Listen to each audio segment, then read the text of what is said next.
Olá, pessoal. Tudo jóia? O meu nome é Fernanda Cordeiro, do Especialité Educação Continuada, e eu trouxe aqui hoje um assunto que eu acho muito bacana, que é o remodelamento ventricular, tá? A minha ideia é mostrar quantas coisas estão envolvidas no remodelamento ventricular e que vão muito além da alteração da geometria, que eu acho que é a primeira coisa que a gente imagina quando fala de remodelamento ventricular, tá? E também quero falar com vocês a respeito de uma novidade que vai acontecer agora em junho, que é o lançamento do meu curso de ecocardiografia online, tá joia? Então, se liga aí nas redes sociais que na... me segue no Instagram, ativa o sininho aqui, se inscreve aqui no canal, que eu vou trazer mais informações, mas ali para a segunda quinzena de junho, minha ideia é fazer o lançamento desse curso online, tá bom? Então, depois da vinheta, vamos falar de remodelamento ventricular.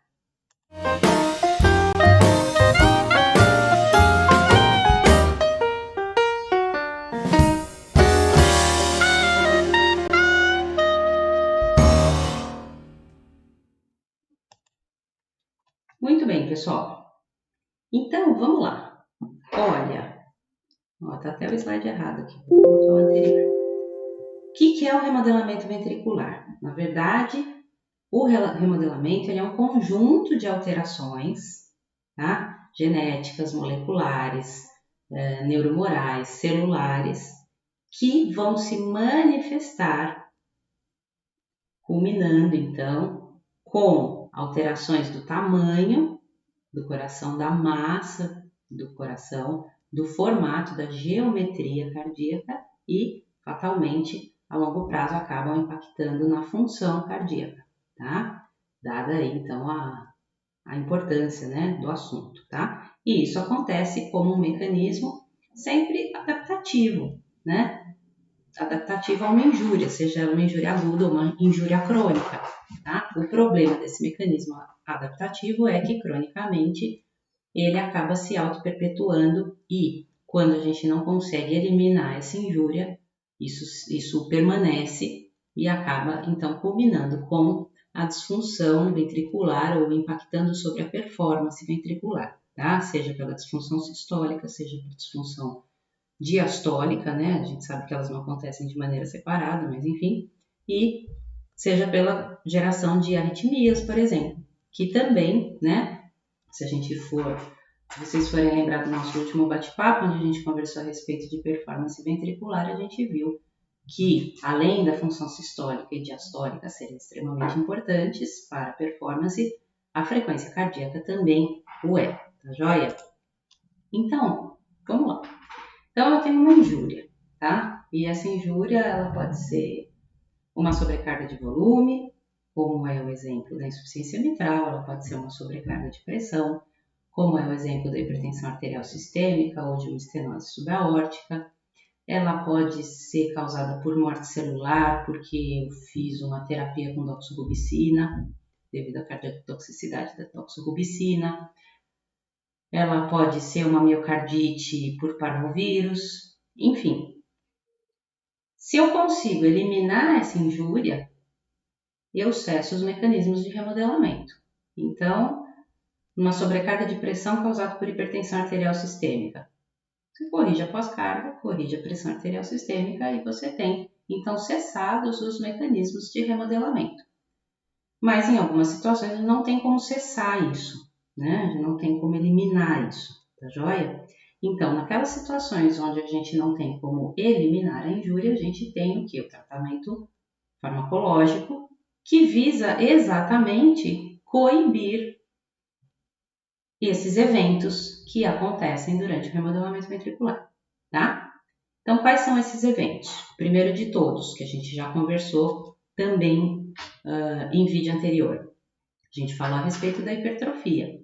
A hipertrofia, ela acontece sempre no sentido de reduzir o estresse miocárdico e, reduzindo o estresse miocárdico, reduzir o trabalho cardíaco, reduzir então o consumo de oxigênio, tá certo?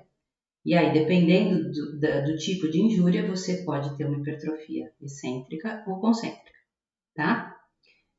Esses mecanismos, então, ali a membrana celular, quando percebe esse maior estresse, seja por volume, seja por pressão, ele desencadeia, então, todos os mecanismos de hipertrofia e desencadeia um processo também inflamatório. A gente sabe que as citocinas inflamatórias, tipo fator de crescimento tumoral, fator de crescimento de fibroblasto, a própria angiotensina 2, estímulo de liberação de noradrenalina, são todos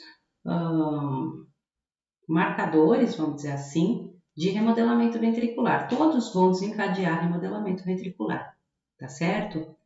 Então, por isso que a gente tem então, a terapia farmacológica, como a inibição da enzima conversora de angiotensina, como o uso de beta-bloqueadores, por exemplo, sempre então com esse objetivo de reduzir essa cascata que se desenvolve e acaba se auto-perpetuando, tá?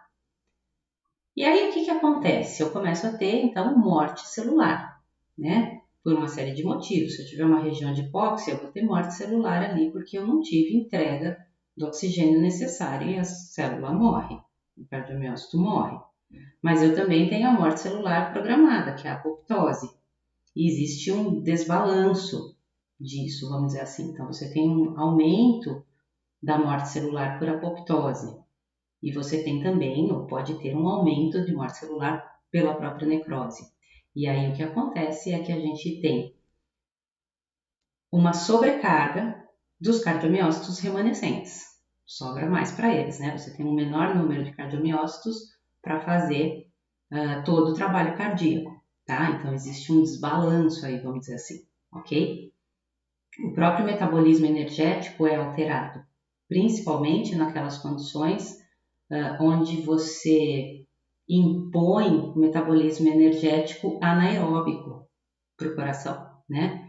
E aí, a primeira coisa que vem na cabeça é o infarto agudo do miocárdio, porque é a condição clássica, de modelo fisiopatológico clássico de anaerobiose, de falta de oxigênio. Mas a gente também não pode esquecer que se eu tenho um aumento da massa ventricular e se eu não tiver uma adaptação da circulação coronariana na tentativa de entregar oxigênio para essa maior massa, eu também terei condições de hipóxia. Mas é uma condição de hipóxia não por alteração da entrega de oxigênio, mas por aumento da demanda de oxigênio, certo? Então, eu também tenho alterações nesse sentido do metabolismo energético e até mesmo alterações na própria mitocôndria, alterações mitocondriais, tá? Aí o aumento do estresse oxidativo. Se a gente aumenta o estresse oxidativo e tem maior produção de radicais livres, a gente sabe que isso é deletério à célula, tá? Então, eu tenho aumento do estresse oxidativo. Eu tenho desbalanço do colágeno entre produção e consumo de colágeno pelas metaloproteinases. Então, eu falei que a gente estimula o fator de crescimento de fibroblasto. Aí eu tenho mais fibroblasto, eu tenho mais fibrose e eu tenho menor consumo desse colágeno. Então, acaba que eu tenho deposição de fibrose no interstício. Isso vai impactar de uma série de maneiras, inclusive com maior enrijecimento do coração, tá certo? Tem a alteração das proteínas contráteis, e isso vai impactar diretamente ou principalmente sobre a função sistólica ventricular. Alterações no transporte do cálcio. Então, no remodelamento ventricular, a gente sabe que durante a sístole ventricular a gente tem que pegar o cálcio, né, do retículo sarcoplasmático para que ele chegue lá na troponina, tropomiosina, enfim, nas proteínas contráteis do coração e faça o movimento de catraca e de encurtamento, né, da actinamiosina. E a gente precisa então do cálcio para fazer esse encurtamento e a gente precisa da retirada do cálcio para fazer o relaxamento, né? Lembrando que o relaxamento é um processo ativo, que depende de ATP, depende de bomba de sódio, cálcio, enfim. E aí acaba que eu fico com um desbalanço no sentido de que eu fico com pouco cálcio para fazer a contração e muito cálcio para fazer o relaxamento. Então, eu tenho alteração tanto da função sistólica quanto diastólica quando na alteração desse balanço do transporte de cálcio, tá? A própria geometria, quando a gente tem o remodelamento ventricular e esse ventrículo deixa de ser elíptico e passa a ser mais arredondado, perdão, passa a ser mais globoso, eu tenho também uma inadequação, vamos dizer assim, do formato ideal do coração para que ele faça a sístole ventricular. Então, isso prejudica o acoplamento e reduz, né, a performance, principalmente daqueles mecanismos de torção que a gente tem, que é ou que se dão de forma adequada quando o coração tem um formato elíptico. Quando ele passa a ser globoso, a gente tem uma alteração então dessa função e isso então prejudica, vai aumentar o volume diastólico final, vai aumentar o volume sistólico final, vai aumentar o trabalho cardíaco, tá?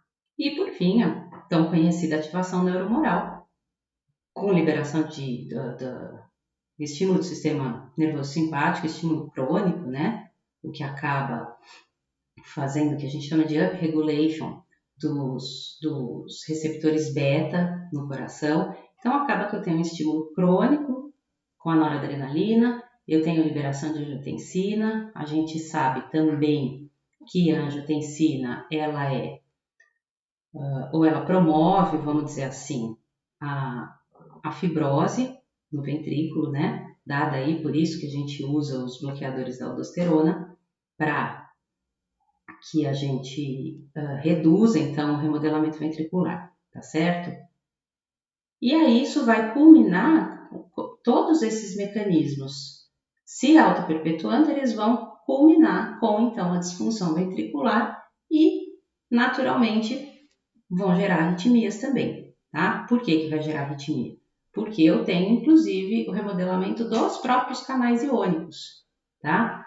Então, seja pelo remodelamento, por exemplo, dos canais de sódio que ficam com o limiar de despolarização mais alto, eu tenho uma menor inibição desses canais de sódio, então eu consigo desencadear despolarizações de maneira mais fácil.